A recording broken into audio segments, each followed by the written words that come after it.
Isayas, Kabanata 28. Kawawa ang Israel, sapagkat naglalaho na ang kanyang karangalan. Parang kumukupas na kagandahan ng bulaklak sa ulo ng mga lasenggong pinuno. May pabango nga sila sa ulo, ngunit animoy patay na nakahiga dahil sa kalasingan. Narito, may inihanda na ang Panginoon, isang taong malakas at makapangyarihan. Sinlakas ito ng isang mapaminsalang bagyo. Taglay ang malakas na hangin, ulan at rumaragasang baha upang palubugin ang buong lupa. Yuyurakan ang ipinagmamalaking karangalan ng mga lasenggong pinuno ng Israel.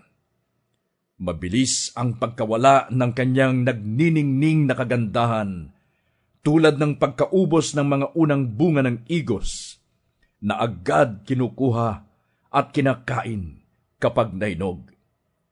Sa araw na iyon, si Yahweh na makapangyarihan sa lahat, ang magiging maningning na korona ng mga nalabing hinirang. Siya ang papatnubay sa mga hukom upang maging makatarungan sa paghatol, at magbibigay ng tapang at lakas sa mga tagapagtanggol ng bayan laban sa mga kaaway. Sumusuray na sa kalasingan ang mga pari at mga propeta, kaya sila'y nalilito. Hindi na maunawaan ng mga propeta ang nakikita nilang pangitain, at hindi na matuwid ang paghatol ng mga pari. Ang lahat ng mesa'y puno ng kanilang suka. Nakakapandiri ang buong paligid.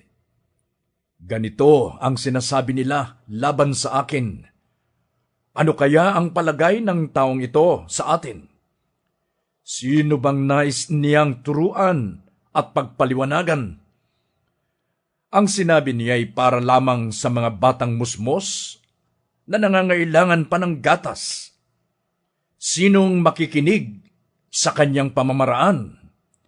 Isa-isang letra, isa-isang linya, at isa-isang aralin. Kaya naman magsasalita si Yahweh sa bayang ito. Sa pamamagitan ng mga dayuhan, siya'y magtuturo. Ganito ang kanyang sasabihin. Narito ang tunay na kapahingahan para sa mga napapagal. Ngunit hindi nila ito pinakinggan. Kaya ganito ang pagtuturo ni Yahweh sa kanila. Isa-isang letra, isa-isang linya, at isa-isang aralin. At sa kanilang paglakad, sila'y mabubuwal, mahuhulog sa bitag, masasaktan at mabibihag.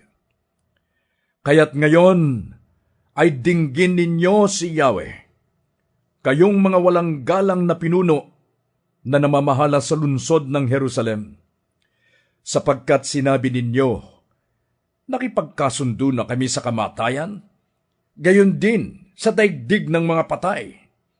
Kaya hindi na kami mapapahamak, dumating man ang malagim na sakuna. Ginawa na naming kuta ang kasinungalingan at pandaraya ang aming kanlungan. Ito ngayon ang sinasabi ng Panginoong Yahweh. Naglalagay ako sa Zion ng batong panulukan, subok, mahalaga, at matatag na pundasyon. Ang magtiwala rito'y hindi mapapahiya. Gagawin kong panukat ang katarungan at pamantayan ang katuwiran. Wawasakin ng bagyo at aanurin ng baha ang lahat ng silungan ng kasinungalingan. Ang pakikipagkasundo mo sa kamatayan at sa daigdig ng mga patay ay mawawalan ng bisa at masisira. At kapag dumating ang baha, lahat kayo'y matatangay. Araw-araw, sa umaga't gabi, Ang bahang ito'y daraan at kayo'y tatangayin. Maghahasik ito ng sindak at takot upang maunawaan ang mensahe nito. Sapagkat mangyayari sa inyo ang isinasaad ng kasabihan, maikli ang kamang inyong higaan at makitid ang kumot para sa katawan. Sapagkat tulad ng ginawa sa bundok ng Perazim, tatayo si Yahweh at ipadarama ang kanyang galit. Tulad din ng ginawa niya sa libis ng Gibeon, gagawin niya ang kanyang magustuhan kahit hindi siya maunawaan, at tanging siya lang ang nakakaalam. Kaya huwag ka nang magyabang, baka ang gapos mo ay lalong higpitan. Sapagkat narinig ko na ang utos ni Yahweh, ang makapangyarihang Panginoon, na wasakin ang buong lupain. Itong aking tinig ay iyong dinggin, ang sinasabi ko'y iyong unawain. Ang nagsasakabay, lagi na lamang pag-aararo at pagsusuyod ang gagawin sa kanyang bukid? Hindi ba't kung maihanda na ang lupa, ito'y sinasabugan niya ng anis at linga?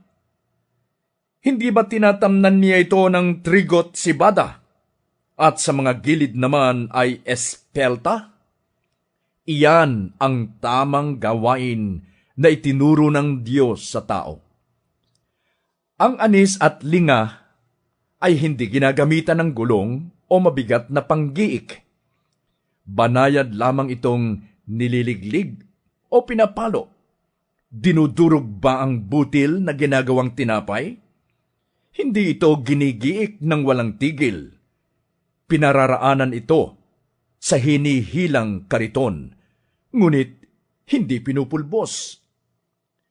Ang mensaheng ito'y mula kay Yahweh, na makapangyarihan sa lahat. Mahusay ang kanyang payo, at kahanga-hanga ang kanyang karunungan.